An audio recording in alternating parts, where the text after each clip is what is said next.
Apa bedanya peristiwa G30S sama peristiwa G30S PKI? Gini, kalau G30S dalangnya Soeharto, kalau G30S PKI dalangnya PKI. Karena soal pencongkelan mata, soal sayat-sayat kelamin, itu tuh dibantah sama dua orang dokter yang mengautopsi kelamin para jenderal. Jadi ada dua jurnal tuh waktu itu. Yang satu jurnalnya yang bikin namanya Alfred Ticoalu. Dia mewawancara salah satu dokter yang mengotopsi. Dan juga ada jurnalnya Benedict Anderson, How Did the Generals Die judulnya.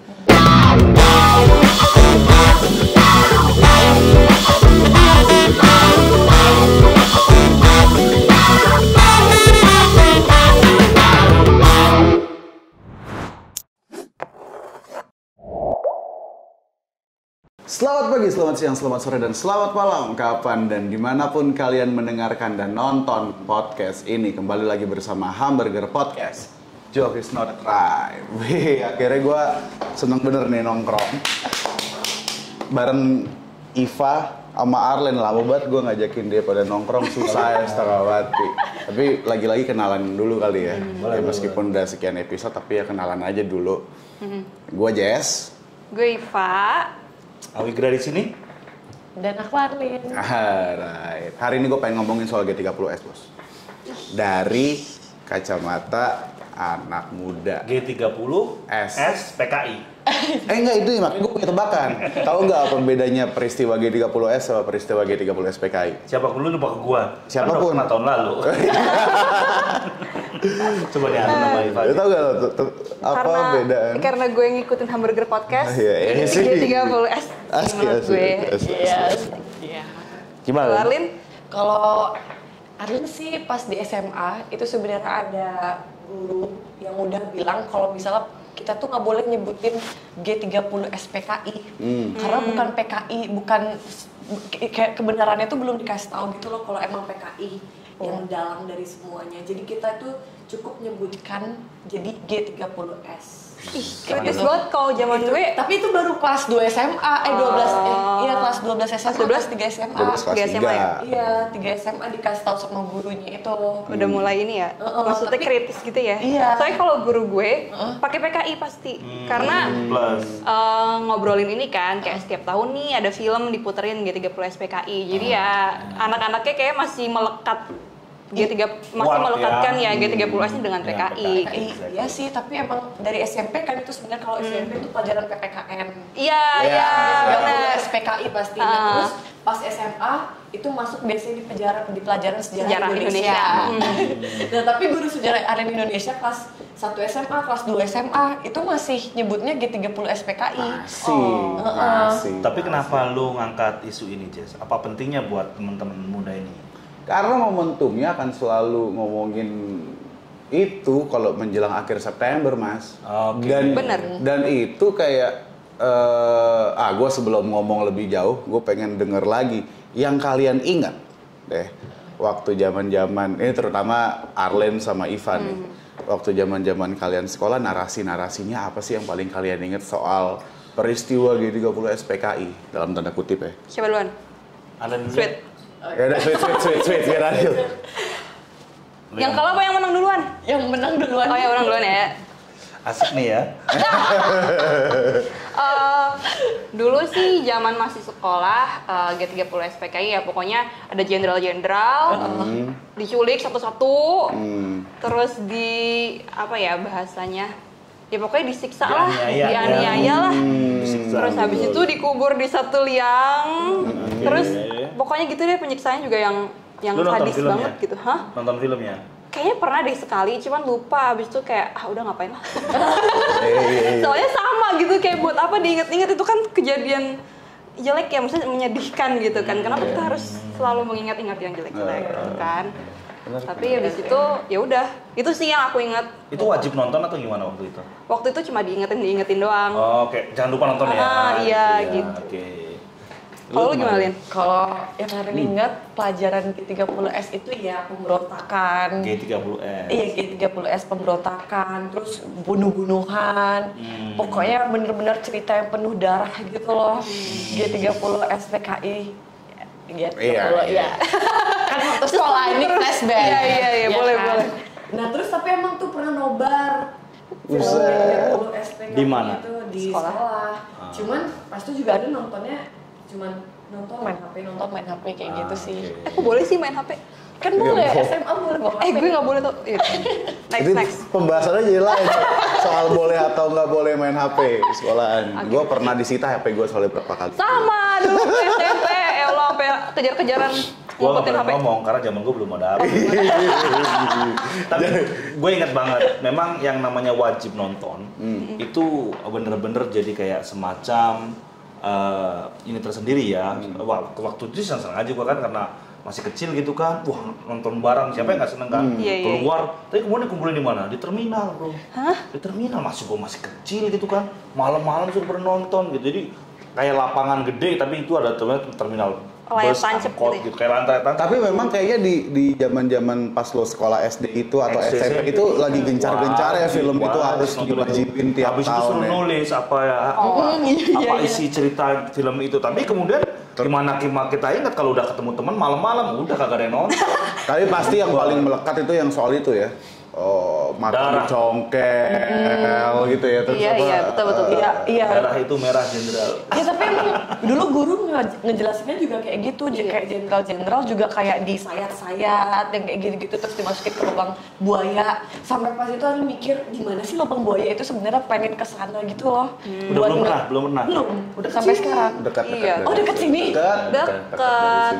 Beneran ada berarti tuh lubang Beneran buaya? beneran ada. Itu sekarang namanya jadi museum Lubang buaya. Kesaktian bukan ya? Pancasila Sakti. Oh, bukan ya? Museum Kesaktian Pancasila. Pancasila Sakti.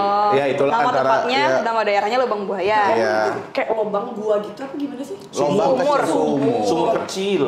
Kemudian di situ di tempat naruhin yaitu orang-orang atau jenderal-jenderal yang dianggap waktu itu sebagai akan melakukan kudeta Dewan Jenderal. ceritanya. Justru kalau misalkan lo sekarang kita rame banget ngomongin hoax gitu ya, buzzer. Itu lubang buaya itu justru sebetulnya adalah monumen hoax pertama di Indonesia. Yakin pertama. Ya, monumental deh ya, yang monumental Monumental, ya. ya. Pertama soalnya. Jadi gue kebetulan dulu skripsian gue soal itu. Hah? Skripsi soal lubang buaya? G30S dong. G30S. Jadi peristiwa G30S itu kan, ini sambil nyontek. Skripsinya udah 6 tahun yang lalu coy. Dan dihabiskan dalam berapa waktu lama? 2 tahun setengah. Tapi dulu gimana reaksi dosen lo? Iya. Melihat lo? Hampir mau keluar, Jo. Oh ya? Jadi dulu yang nyuruh gua skripsian, bukan nyuruh ya, ngasih opsi gua buat skripsian soal ini memang adalah dosen pembimbing gua ya waktu itu. Doi adalah komisioner Komnas HAM yang di periode dialah soal 65 ini dijadikan pelanggaran HAM berat. Namanya Pak Stanley. Ya itu. Nah, waktu itu jadi ceritanya ya. Ini singkat aja gue ceritain nih. 30 September kejadian nih, dar gitu ya. Besokannya nggak ada satupun koran yang boleh terbit per tanggal 2 Januari kalau nggak salah tuh. 2 Januari, per tanggal Oktober. 2 Oktober. Itu udah nggak ada lagi. Kan 30 September malam nih kejadiannya. Sebetulnya kan. 1 Oktober subuh sih sebetulnya lebih tepatnya kejadiannya itu. Gestok, Makanya penyebutannya ada Gestok, ada G30S PKI, ada Gestapu.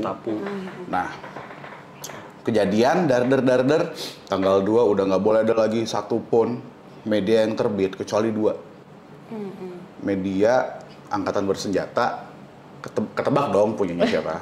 Sama Berita Yuda. Sama Berita Yuda.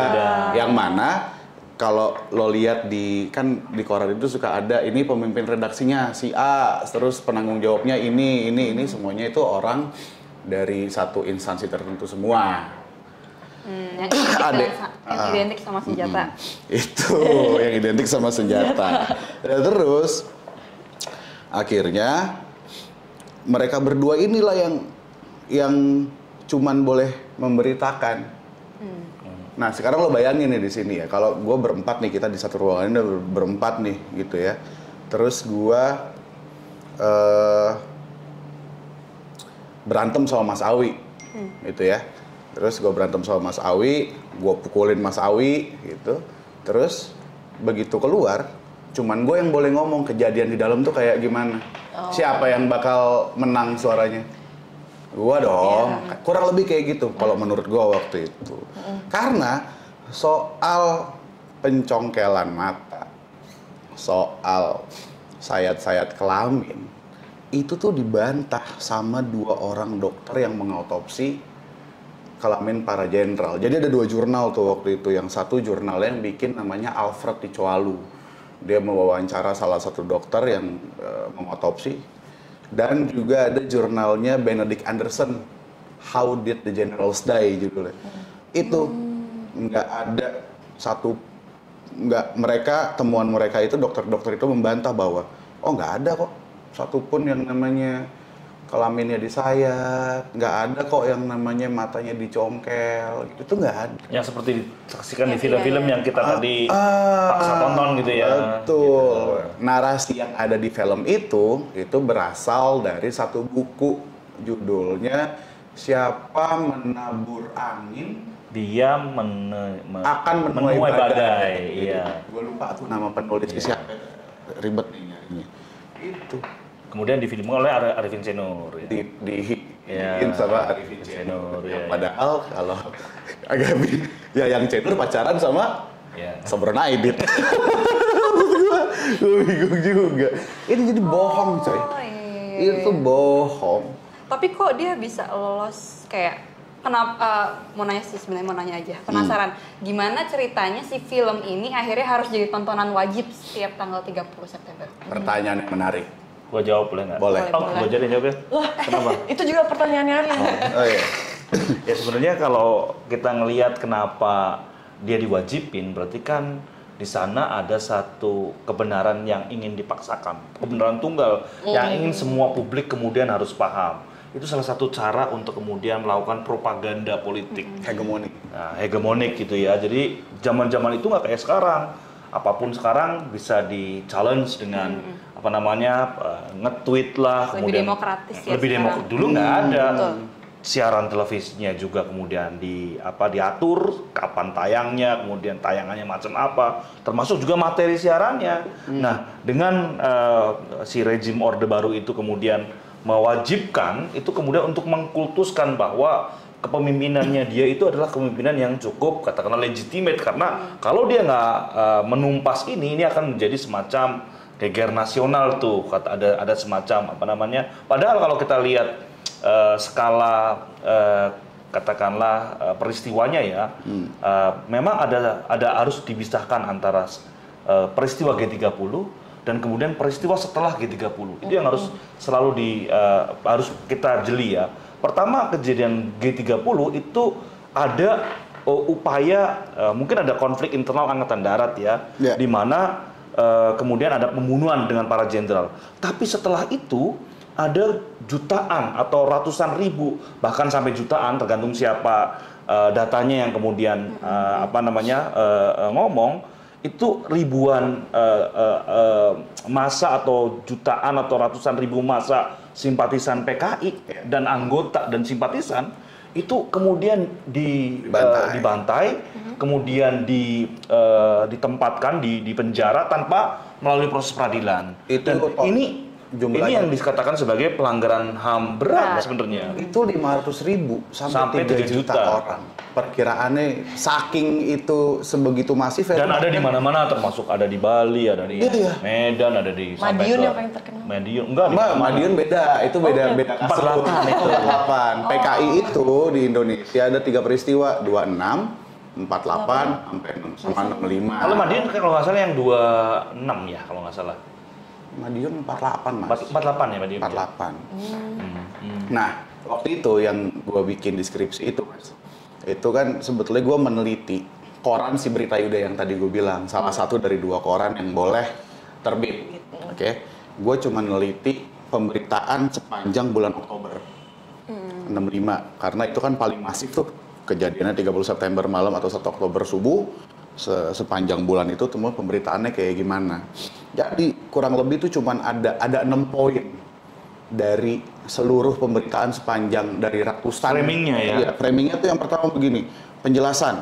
Apa itu peristiwa G30S? Penjelasannya adalah peristiwa 30S adalah upaya kudeta atas Soekarno. Kemudian siapa korban? Para jenderal. Kemudian ini yang poin paling menarik. Siapa yang dapat mengendalikan situasi? Iya. Siapa? Ya, Pamkop, Kamtip zaman itu. Maijen.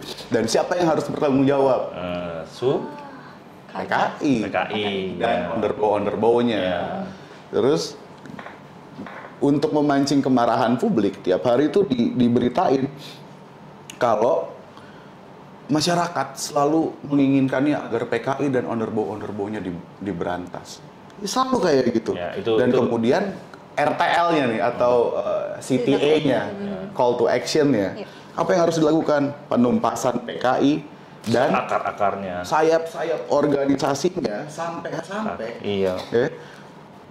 Ada di edisi 8 Oktober Menteri Jaksa Agung menyerukan rakyat di seluruh tanah air membantu ABRI menumpas G30S. Jadi waktu itu kejadian itu di-endorse sama negara. Di-endorse sama negara, bahkan kemudian ada yang satu edisi Menko Pembangunan waktu itu memberi sumbangan berupa 100 karung beras dan 7.200 potong kaos bagi siapapun yang akan dihadiahkan pada mereka yang membantu menumpas G30S. Wow. State sponsor ya. State sponsor. Kok jadinya kayak PKI Killing. pojokan banget pada masa itu. Kayak PKI jahat banget kelihatannya. Padahal sebenarnya Gimana? ya kalau misalnya kayaknya Ya karena framingnya udah Iya. membuat jenderal-jenderal tadi makanya dan kan jadi musuh Iya. negara. Padahal kan PKI juga cuma organisasi gitu. Enggak partai dia, Pak. Iya, Partai dia. Partai terbesar, kayak partai sekarang termasuk partai aja gitu loh. tiga terbesar kan kalau nggak salah. Jadi iya pada waktu itu Partai Komunis Indonesia itu partai komunis terbesar nomor 3. Nomor 3 di dunia. Pertama termasuknya itu Cina, Uni Rusia. Soviet dulu. Enggak, Cina dulu kali waktu itu. Uni Soviet dulu, Mas. Wah, pokoknya 1-2 itu lah. 1-2 itu Uni Soviet sama Cina. Tergantung rakyatnya gedean mana. Yang jelas-jelas emang waktu itu negara komunis. Iya. Indonesia bukan negara komunis waktu itu. Presidennya. Enggak juga. Sosialis komunis kan Soekarno. Nah, Nasakom. Nasakom. Dia nggak pernah ngomong bahwa dia gabungan antara dia mencermati waktu itu lagi berkembang tuh bagaimana nilai-nilai dasar Indonesia itu ada 3 unsur kalau kata Soekarno. Satu ada kelompok nasionalis, kemudian ada kelompok agama, dan ada nilai-nilai sosialis komunis itu. Iya. Nah, maka waktu itu berkembang ideologi Nasakom yang Iya, kemudian betul. itu harus bareng-bareng tuh, nggak bisa tuh kemudian satu untuk menegasikan yang lain karena itu karakter kan, Iya. atau secara sosiologi seperti itu. Tapi gue pengen nanya deh ke anak-anak yang mungkin itu kan kejadian tahun 65. Iya. Dan sekarang kan udah tahun milenial banget lah. Itu sebenarnya kalau ngelihat peristiwa kayak gitu, itu yang kemudian jadi pelajaran atau yang jadi insight apa sih kalau kita belajar kayak gitu tuh? Itu nggak ada relevansinya kan toh sekarang mungkin lebih enak ngomongin Sambo kali kan atau apa gitu. Gitu yang lagi ngetren. Iya, ngetren. Apa pentingnya kita ngomongin katakanlah peristiwa yang udah selesai itu, udah lama itu, udah pelaku-pelakunya maupun korban-korbannya juga udah pada. Iya, tapi kalau korban walaupun kan itu peristiwa udah lama kan, korban-korbannya pasti turun temurun lah, ya kan, punya anak. Itu sebenarnya juga kayak apa sih namanya, ngasih kesehatan mental juga gitu loh buat dia turun mental issue. Ya. Untuk kemudian keadilan ya. Iya, dan iya. Dan lagian kan bukan ya kalau misalnya dipelajari. Udah lama tuh. Iya, tapi kan G30S itu sebenarnya salah satu contoh yang diajarin pas di sekolah itu sebagai salah satu contoh pelanggaran HAM berat. Oke, udah masuk ya waktu Udah, itu ya. Oke. pelanggaran HAM berat gitu loh. Dan ya kenapa? Karena itu yang pertama, G30S itu kan sampai sekarang kasusnya belum dituntaskan ya kan. Makanya sampai sekarang sebenarnya harus diselesaikan itu, Ya. dicari juga kebenarannya itu sebenarnya seperti apa.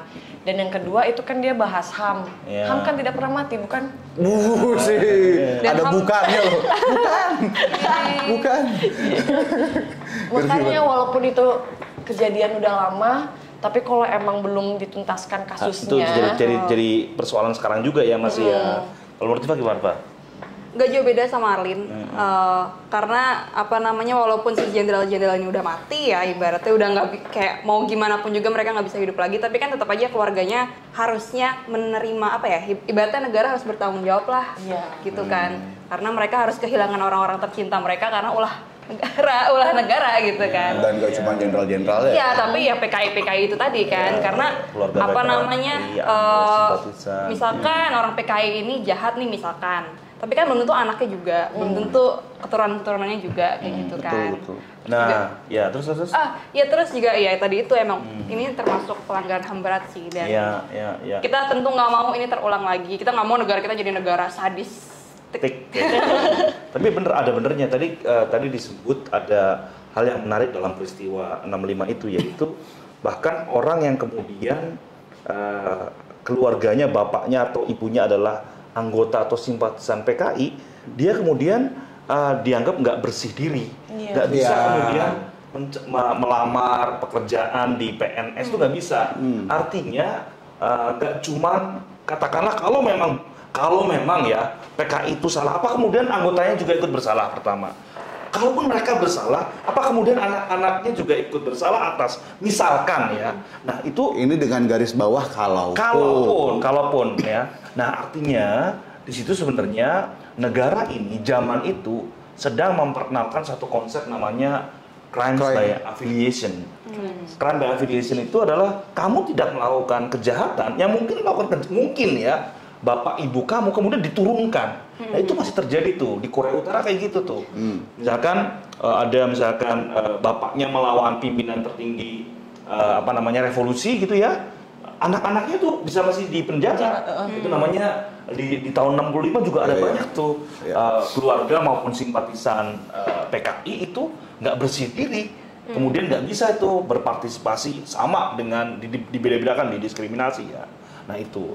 Iya, benar. Nah satu lagi sebenarnya kalau untuk menyelesaikan, baru beberapa hari ini negara ini, gue mau minta komennya nih, baru saja ngeluarin satu kepres untuk penyelesaian pelanggaran HAM berat masa lalu melalui mekanisme non yudisial. Gimana nih? Katanya kita negara hukum. Kok kemudian kalau yang diduga penyelenggara negara pelakunya kok penyelesaiannya non yudisial? Non yudisial itu apa sih Mas? Ya tidak melalui proses yudisial dong, tidak melalui jalur hukum. Katanya negara hukum. Nah, musyawarah aja gitu ya, kekeluargaan. Iya, remedi gitu, pemulihan Iya, gitu iya. dan sebagainya. Nah, itu gimana Cinta nih? damai banget Nah, negara kita. kalau menurut Alin setuju nggak dengan kayak gitu? ya enggak lah, yang namanya pelanggaran harus melalui jalur hukum. Itu kalau menurut Alin ya, jadi harus melalui proses yudisial yang sebagaimana mestinya gitu. Iya. Gak bisa lewat non yudisial. Ya, ini sekarang at least dari Kepres nomor berapa sih kemarin itu? Kepres nomor 17 tahun 2022. Barusan aja. Judulnya. Tanggalnya berapa sih kemarin? Gue lupa tanggal. Barusan banget itu. Judulnya Buat itu dari yang lalu. pembentukan tim penyelesaian non yudisial pelanggaran HAM berat masa lalu. Non yudisial. Salah Apa satunya tuh contohnya tragedi 65 itu yang kemudian Iya. di masa Komnas HAM-nya Stanley itu dianggap dikategorikan sebagai pelanggaran HAM berat masa lalu. Iva gimana, Pak? Lu terima nggak dengan Kepres ini yang kemudian penyelesaiannya itu tidak melalui proses jalur hukum tapi kemudian ya non yudisial itu? Kalau menurutku ini bisa nggak sih ngomong kayak gini, kayak mungkin negara main aman. Kayak ya ini kan sebenarnya tanggung jawab mereka, tapi kenapa kok jadi lembek nih gitu kan? Padahal ini aku ngebanding aja ya dengan apa yang akhir-akhir ini kayaknya ibaratnya apa aja tuh gampang banget dibawa ke jalur hukum, tapi kenapa pelanggaran seberat ini itu poin bagus banget tuh. tidak berani untuk malah justru bikin tim segala gitu, kayak ngapain? Mungkin gitu. alasannya gitu ya, selama ini toh bukti-buktinya kurang, kemudian saksi-saksinya sudah pada tua, sudah banyak yang kemudian sudah meninggal, sehingga gitu. Ya, untuk dibuktikan di ruang pengadilan itu nggak cukup bukti. Nah itu kan alasan, sehingga daripada kasusnya menguap, ya lebih baik diselesaikan aja secara baik-baik, kekeluargaan secara toh kekeluargaan. daripada berlarut-larut. Karena gitu alasannya. Betul, Nah, betul. gimana menurut kalian nih, Jess? Iya, gue sih nggak mau. Ya apa ya, kayak masa ya mau ngarep sama mekanisme non yudisial, sementara mekanisme yudisial yang ada aja juga nemble. Contohnya, Pengadilan Paniai kan sekarang lagi diceritanya kan negara lagi pengen ngomong, lihat nih ya, gue peduli nih sama penyelesaian pelanggaran HAM berat masa lalu. Salah satunya. apa sih? Paniai itu kasus apa? Kasus Paniai berdarah tahun 2014. karena itu di Papua. Papua. Oke, terus dia bilang begini, gue mau serius nih, kita bikin ya sekarang pengadilan HAM soal kasus Paniai. Harusnya, kalaupun memang kalau itu dibikin secara benar, pastinya kita akan seneng lah. Kita kelompok masyarakat sipil gitu, pasti bakal seneng. Tapi nyatanya teman-teman juga pada nolak. Kenapa? Prosesnya janggal. Kasusnya terjadi di Papua. Pengadilannya dibikin di Makassar. Tujuannya apa ya? Supaya nggak ada partisipasi dari OAP mungkin? Terus? Ya kan? Itu. Terus syaratnya pelanggaran HAM berat itu apa sih? Sistematis, terstruktur, dan masif. Mungkin nggak satu kejadian yang syaratnya adalah sistematis, terukur dan masif, pelakunya cuma satu. Pelaku lapangan lagi ya. Pelaku Diduga lapangan. pelaku lapangan Enggak. ya. Masif nggak mungkin. Nggak mungkin kan? Sistematis juga nggak mungkin kan? Iya. Sistematis itu kan sistem, ada sistem yang nggak mungkin dia sendiri. Selesai. Terus hari ini, kemudian hakim tidak menahan terdakwa, kan kemarin mulai nih sidang nih, kemarin nih tanggal 21 ya kalau nggak salah. Kata hakimnya udah deh terdakwanya nggak usah ditahan, soalnya kooperatif. Nggak kooperatif. Karena kooperatif, alasannya karena kooperatif udah nggak usah ditahan. Terus yang kayak gitu mau dipercaya? Itu oke. Terus kita ngomong, tapi kan kemarin ada juga pelanggaran pengadilan Timor Leste yang pengadilan Timur waktu itu. Pelakunya sih Salah satunya Enrico Guterres, pelaku lapangan yang udah didakwa tuh. Enrico Guterres dapat penghargaan dari Jokowi. Iya. Jadi apa yang lo harapin hari ini? Dia mau bikin non yudisial, sementara yang yudisialnya udah ngaco banget pelaksanaannya ya. Iya.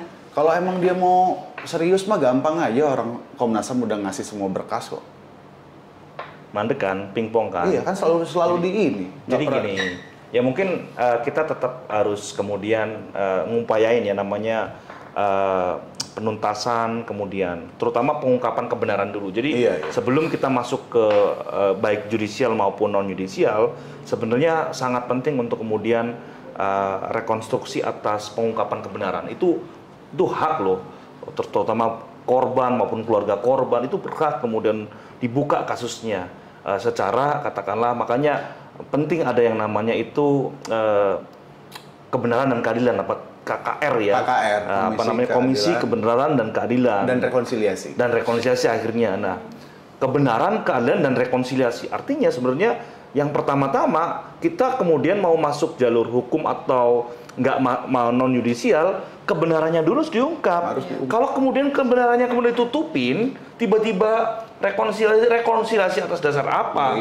Siapa yang bersalah? Nah ini kan kemudian kita kalau kemudian terus menerima saja, seolah-olah kita nggak belajar sebenarnya kebenarannya seperti apa. Nah ini yang kemudian menjadi janggal. Jadi saya sih terus terang kenapa ini harus terus menerus ya. Kalaupun memang hari ini masih seperti ini dalam pengertian baru non yudisial, tapi jangan pernah mematikan atau kemudian menghentikan upaya-upaya untuk kemudian nuntut ini jalur judisial. Jadi bukan ketika non yudisialnya ada, judisialnya macet. Dia tidak berarti menegasikan. Nah, kemudian mungkin ini yang kita yang orang-orang yang kayak Arlene maupun Iva ataupun tentu saja Jess, yang yudisialnya aja deh sini nama Jess. Kalau kita memang mau yudisial, ayo kita terus yudisialnya terus kita dorong. Meskipun kalau memang ada yang non yudisial seperti ini, seperti apa kita lihat kerjaannya. Apakah kemudian itu juga bisa ikut menyelesaikan, berkontribusi dalam penyelesaian, atau malah justru ini menjadi semacam ya pembenar aja gitu bahwa negara sudah melakukan upaya dan selesai. Dan ini yang kemudian kita harus tetap kritis termasuk tim non yudisial kalau menurut gue. Iya, kalau gue bukannya menyinyiri proses yudisial, bukan menyinyiri konsep yudisialnya ya, penyelesaian secara pasti prosesnya yang tadi prosesnya dan juga hasil yang kemudian ada ya. Maksudnya satu kan presidennya itu loh. Dari yang hal yang sangat menjadi jualannya mereka. Ini lo lihat nih, gue peduli nih sama pelanggaran HAM berat masa lalu. Lah prosesnya ngaco. Masa pelaku cuma satu? Udah gak mungkin. Iya, itulah. Meskipun kalau dalam sebenarnya waktu itu ya mungkin sekitar 20 tahun lalu mungkin kita punya harapan akan ada sedikit cahaya terang buat 20 tahun lalu belum pada lahir kan? Iya. udah cuman masih 4 tahun lah. Ya. Ya kan? Lu berarti udah tua banget tuh, ada harapan. Enggak. Waktu itu masih 7 tahun berarti gue lahir. Kayak gimana pertanyaan. Iya, waktu itu kan akhirnya sayang ya hari ini Inai nggak ada sama kita, maksudnya mungkin dia lagi sibuk banget. Dia di Timor Leste. Lagi di Timor Leste. Kan maksud gua waktu itu Presiden Gus Dur kan adalah salah satu-satunya bahkan presiden yang kemudian meminta maaf. Ya. Meskipun kemudian nanti perdebatannya ada lagi tuh, dia meminta maaf sebagai ketua NU atau sebagai presiden, itu perdebatan lain yang nanti kita bahas di forum lain gitu. Tapi maksud gua ada upaya ke situ. Kemudian ada upaya juga dari Gus Dur untuk mencabut TAP MPRS nomor 25 tahun 66 yang waktu itu larangannya adalah menyebarluaskan ajaran Marxisme, Leninisme, komunisme dan segala macam. Jadi ini kegagalan berpikir yang salah, kalaupun yang salah adalah partainya PKI. Ya harusnya partainya aja yang hilang.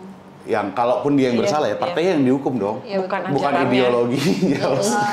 Itu bentuk kegagalan berpikir juga. Emang partai bisa dihukum ya? Berarti bisa dihukum. Kayak misalkan kayak yang FPI sama HTI emang bisa itu dibubarin yang namanya institusi. Nah, tuh bisa nggak tuh? Bisa. Nah, makanya kalau kita balik lagi ke tapi maksud gue mungkin bahasanya salah. Entitasnya. Sama masa entitas sama ideologi. Bisa apa? Entitas bisa apa? Bisa apa? Ya kalau nggak ada orang-orangnya ya, yang kemudian secara terbukti kemudian melakukan kesalahan, kejahatan kan orang-orangnya. Iya betul. Entitas bisa apa? Oh iya benar, berarti orang-orangnya, bukan ajarannya maksud gua. Masa? Nah itu juga yang kemudian menjadikan Indonesia nggak pernah menjadi, mungkin pernah waktu itu, tapi kemudian nggak pernah ada demokrasi yang full di Indonesia. Ya. Itu menurut rekodnya Freedom House, gara-gara memang ada pelarangan-pelarangan terhadap ideologi tertentu. Padahal yang namanya kontestasi gagasan atau kontestasi nilai itu hanya dimungkinkan di alam demokrasi. Betul. Coba kalau kamu di negara yang kemudian satu kebenaran tunggal, nggak ada tuh yang namanya beda ideologi diperkenankan, nggak bisa. Maka sebenarnya Indonesia mungkin kita bisa ikut partai A, partai B, partai C, tapi kemudian partai komunis nggak boleh ngomong gagasan komunis itu dan sebagainya. Dan ini yang kemudian membuat indeks demokrasi Indonesia itu nggak pernah yang namanya bisa fully free gitu ya, gara-gara memang ruang itu nggak ada. Demokrasi terpimpin. Soekarno, guided demokrasi. Jadi keinget. Jadi karena kita udah kemalaman juga ya, jadi kita obrolan kita udah selesai. Gue cuma pengen tutup pakai satu. Tebakannya dari awal gue udah kasih tapi kalian belum jawab. Apa bedanya peristiwa G30S sama peristiwa G30 SPKI? Bedanya kan, ini tebak-tebakan aja kan? Tebak-tebakan. Bedanya kalau, bedanya apa ya? Kalau G30S itu lebih general. Enggak, gini. Kalau G30S dalangnya Soeharto, kalau G30 SPKI dalangnya PKI. Jawabannya lebih keren daripada jawaban gua. Ivan gimana Pak? Jawaban serius aja ya? Iya. Nggak tahu sih, ngelotok aja sih. Kayak kalau G30S ya emang terjadi beneran gitu, ada G30S. Kalau G30 SPKI ya framing aja. Framing. Ya udah. Jadi jawabannya G30S itu peristiwa sejarah. Tapi kalau G30 SPKI itu rekayasa sejarah. Framingnya bener Ivan. Framing, bener. Thank you. Tapi jawaban Tapi paling kalau keren dia. Bye-bye. Hati-hati lo ya, Lin. Hati-hati ya, Lin. Thank you, dadah. Like, subscribe, and comment. Oh ya, Alright. untuk ya mendukung kampanye HAM di Indonesia. Yes. Bye-bye. Bye. Love you. Bye.